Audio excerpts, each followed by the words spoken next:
Welcome to Weekly Digest, where we highlight the work of ministers of government as they push the administration's development agenda, picking up from where we left off last week. At the ending of last week, Prime Minister, the Honourable Brigadier Retired Mark Phillips, met French Ambassador to Ghana, Mr. Antoine Joly, who stated that his country wants to be a proactive partner in Ghana's overall development.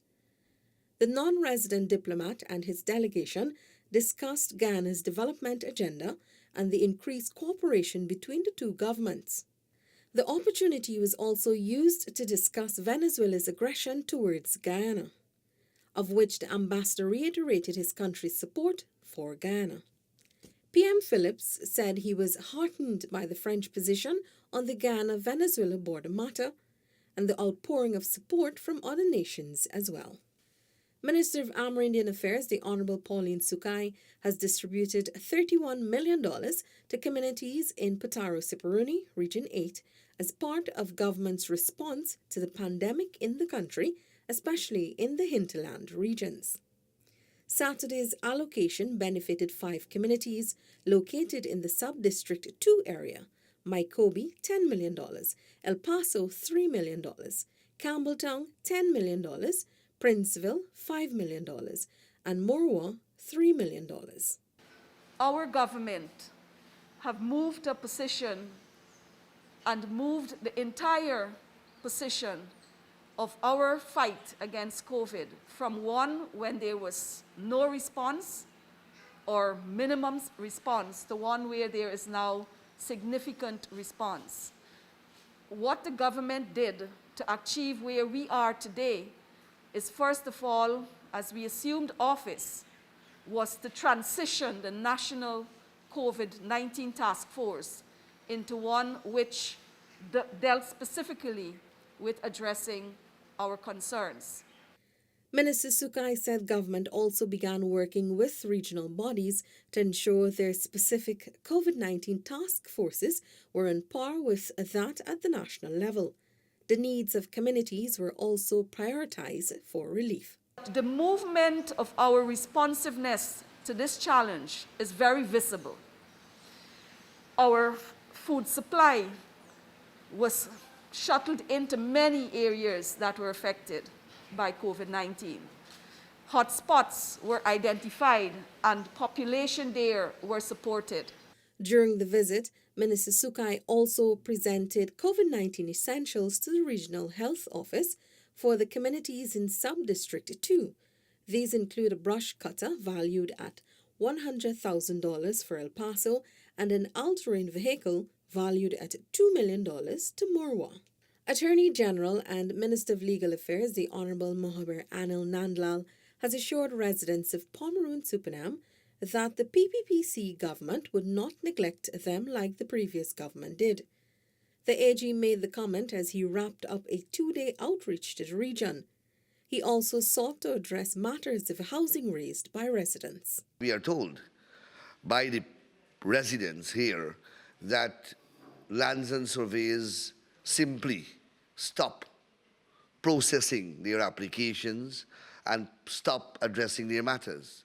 That much was made clear. And also, almost every area on the coast was neglected. So what you have now is a preponderance of issues being raised and the constant complaint is that for 5 years, the people didn't see a minister other than election time. Government's outreaches to communities, led by President Dr. Mohamed Irfan Ali, are the fulfillment of another manifesto promise to ensure continuous engagement with the people. Minister of Public Works, the Honourable Bishop One Edgell, began this week with the distribution of COVID-19 relief funds to Amerindian leaders of villages in Region 10. Minister Edgell said the multi-million-dollar grants were testament of government's continued commitment to Amerindian people. This is not a one-off fly-by-night, trying to keep Amerindians happy program, as some people might want to say. This is part of a structured, well-planned, well-orchestrated strategy to ensure, number one, the empowering of Amerindian communities, to ensure the sustainability of Amerindian communities, and to ensure there is vibrancy in Amerindian communities. The terms of the cash grant require each village council to hold village meetings and consultations with the villagers prior to approval of any project. Afterwards, project proposals, detailed estimates, minutes of meetings, and a meeting attendance sheet must be submitted to the Ministry of Amerindian Affairs. Minister of Agriculture, the Honourable Zulfikar Mustafa, engaged residents of Manchester, Albion and Hogstown Berbice over the past weekend and has promised to address a number of issues affecting farmers in those areas. We will do enhancement work to enhance the drainage system. But we can't do it in a haphazard way, as I rightly said. Now we have to have a program. So I'm instructing NDIA that Monday at 9, their engineer must come back here, go to the back dam to look at the program. I need a program by the end of next week to see how many canals need cleaning here or excavation, and then we'll decide how we'll do it. The minister said government has made massive investment in the sector since August to rehabilitate neglected infrastructure and reduce production cost for farmers. Our infrastructure that were there for years, we haven't seen any repairs done. We haven't seen any enhancement done to them. As a result of that, we are experiencing these kinds of problems now. We had to go and get emergency funds to deal with these issues. Minister of Culture, Youth and Sport, the Honourable Charles Ramson Jr., has examined infrastructural and other developmental works undertaken by his ministry at the Buxton Friendship Community Centre Ground, East Coast, Demerara. Approximately $2 million was spent on the recreational facility. We came here in December, and when we got here, it was shocking to see the state of this ground, which is a community ground. And when I met with some of the execs and some of the community leaders, it was very important for us to work out what we're going to do and how we're going to do it quickly. The big issue that I had was a safety issue. So the fence was falling apart, and on top of that, you saw some of the wires, the electrical wires, were on the ground. So it meant that kids could have become electrocuted. Minister Ramson Jr. told residents that the PPPC government would not make empty promises but would stand by its word and the people of Guyana. I've said this many times before, and I continue to say this. This is the direction that the President has given to us as the Cabinet, which is that he is going to lead a government for all people and for all communities. That's the direction he's given to the ministers, and that's something that I've been doing, and that's something that all of our ministers have been doing, and we intend to do that. On Wednesday, Minister of Health, the Honourable Dr. Frank Anthony, again appealed to citizens to participate in government's Mass Drug Administration MDA program geared at eliminating filaria in Guyana. Minister Anthony said the program would be officially launched soon and teams would be dispatched to regions which have recorded a higher prevalence of the disease. We are scheduled to launch this program on the 12th of February, and we are looking at a small official launch at the Umanayana on the 12th. Immediately after that, around the 14th or so, we'll officially kick off the rolling out of the program, and the program would start in regions 3 and 4, and it would go for about 2 weeks. Minister Anthony said adequate personnel will be on the ground to ensure everyone has an opportunity to benefit from the program. We have enough people to literally go house to house and meet everybody and distribute pills. So we expect that this program would go on in these 2 regions for about 2 weeks. By March 1 to March 14, Minister Anthony said health personnel would be in regions 6 and 10, and then the other regions to execute the MDA program.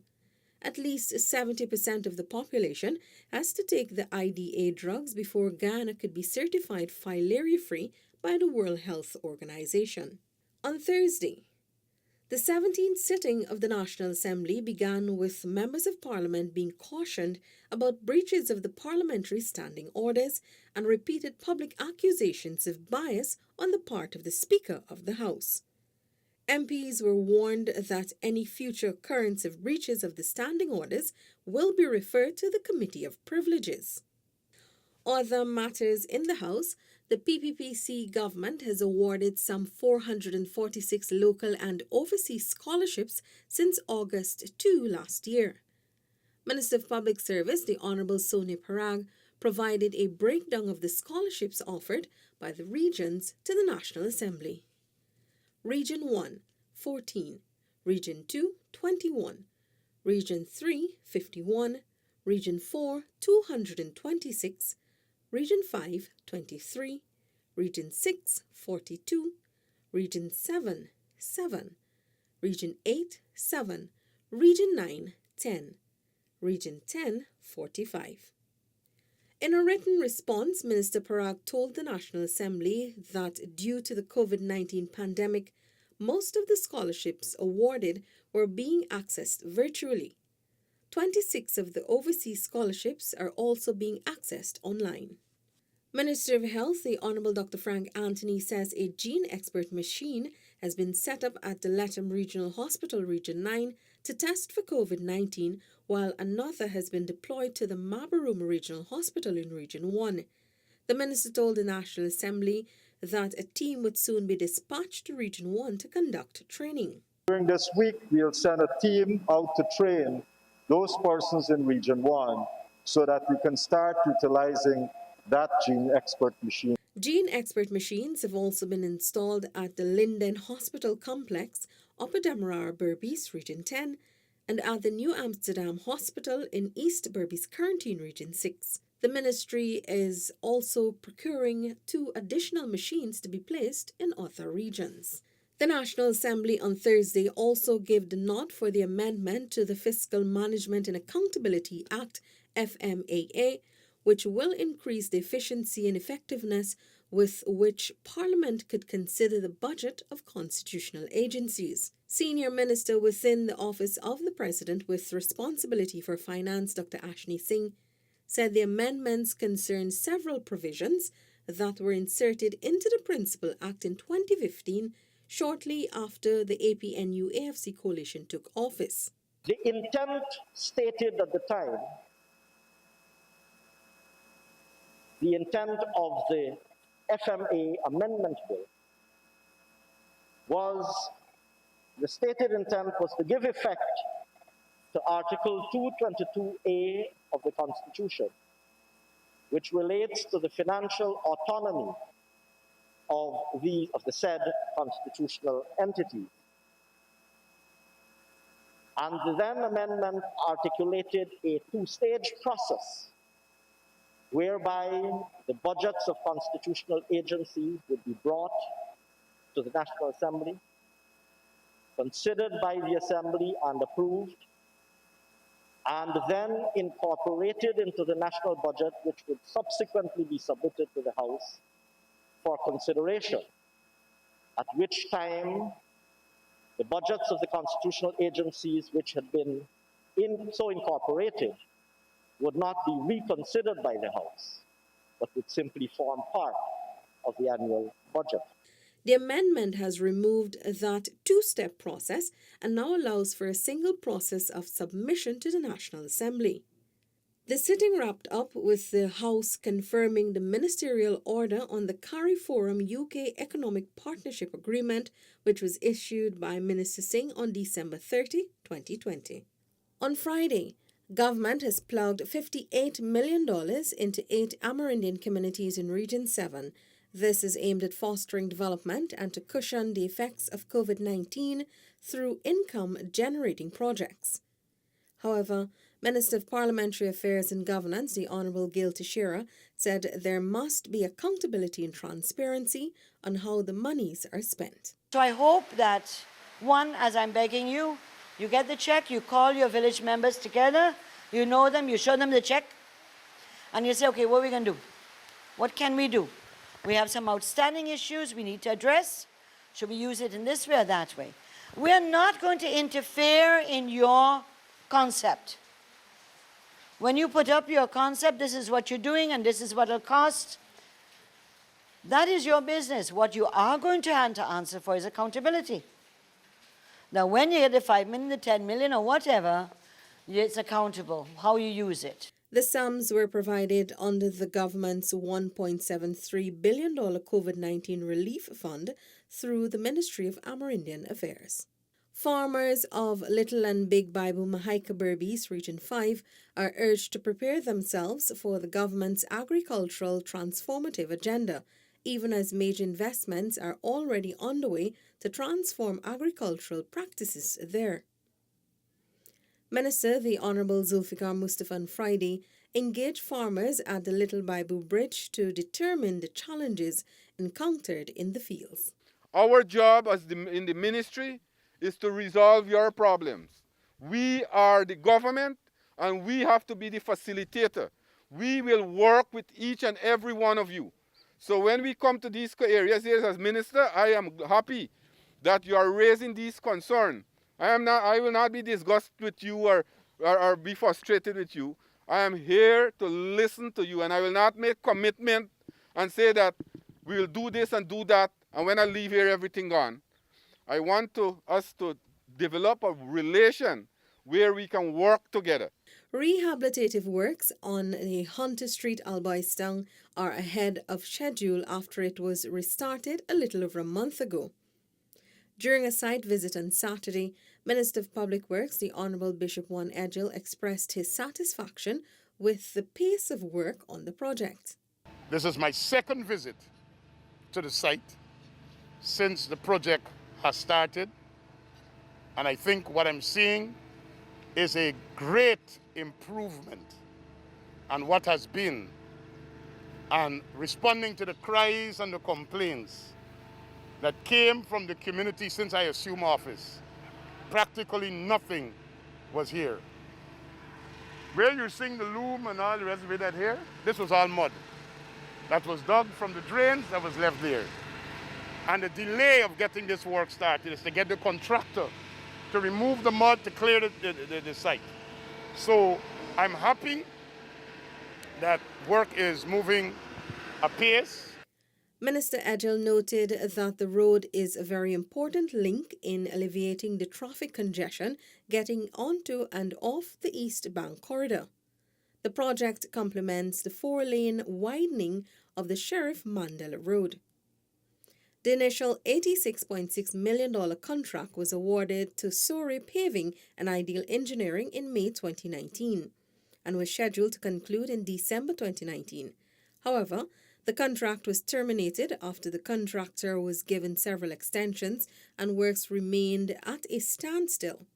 The contract was then awarded to Vera 66 Logistics in December 2020 to complete the works. Minister Edgell also on Saturday commissioned the newly constructed $15.1 million concrete bridge at Sussex and Hogg Street. This is after the original wooden structure was damaged by a heavily laden truck in September. Minister Edgell said owners and drivers of sand trucks, containers and other transportation haulers must stop using and damaging community roads. Now this is a community bridge. A community bridge.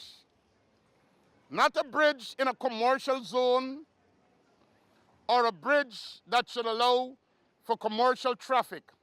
It's a community bridge. Yes, it could carry a truckload of sand, canter with materials for building of a home, an improvement of somebody's dwelling place. But to have an unconscionable act of a containerized truck with a 40-foot container on it, using a community bridge to turn around by reversing on it and collapsed it, is something that must be addressed in a very public way. The minister said while this was a familiar occurrence, it has to stop as development cannot just mean repairing what is broken. Fixing internal city roads is the responsibility of the Georgetown Mayor and City Council. However, The Ministry of Public Works stepped in as many were affected. The Sussex and Hawk Street Bridge was completed 4 weeks ahead of time by contractor Defcon Construction Incorporated. That's it for this edition of Weekly Digest. For these and other government-related information, do log on to our website dpi.gov.gy and our social media platforms as well. Goodbye.